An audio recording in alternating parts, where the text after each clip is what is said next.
untuk jadi profesor besok. Akibatnya apa? Saya harus geser jam, geser akun dan segala macam. Jadi besok mestinya dia harus belajar bahwa jadi profesor itu dia akan tetap menjadi ya profesor, tapi tetap menjadi dosen. Kerjanya berdosen tetap menjadi dosen. Jadi itu harus disadari oleh Uceng. Nah, tadi juga semua teman-teman ada perdebatan perbedaan. Bagi saya, Uceng ini salah satu ancaman dan kalkulator. Ini bantau banget ya. Jadi apa lari gitu segala macam gitu, itu bukan dari kenyataan, itu bagian dari show yang membuat akhirnya dia menjadi dosen yang paling populer dosen fakultas hukum. Ada survei di dosen paling populer. Ada satu peristiwa yang membuat saya juga bertanya-tanya akhirnya. Jadi kami ada satu konferensi di Doha, lancar pulang, ada masalah. Tiba-tiba diberkelahi dengan petugas bandara di Canggih. Ikut-ikutan saya berkelahi, belain dia, ribut pokoknya. Rupanya soal parfum. Jadi parfumnya itu kan ada batasnya yang boleh bertawar.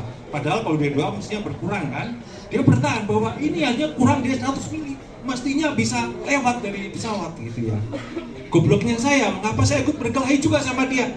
Saya nggak wangi juga, saya nggak dikenal juga gitu kan, saya nggak harus tampil di publik juga seperti dia.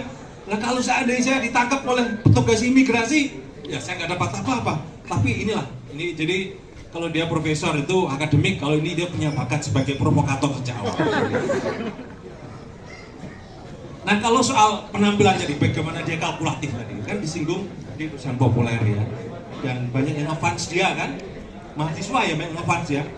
Mahasiswa, dan ternyata bukan cuma mahasiswa, sampai kemudian ada rekon yang ngefans berat ya, salah satunya adalah namanya Mbak Sumrotin Susilo.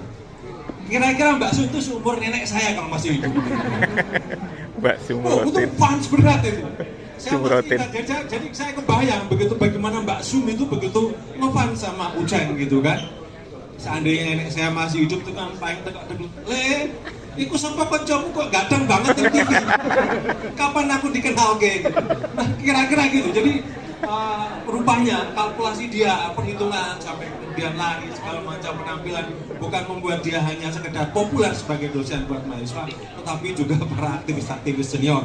Jadi barangkali kalau Bapak Ibu rekan-rekan punya program ini, misalnya ada lansia kakek neneknya kurang bersemangat, kenalkan dengan Profesor Uceng.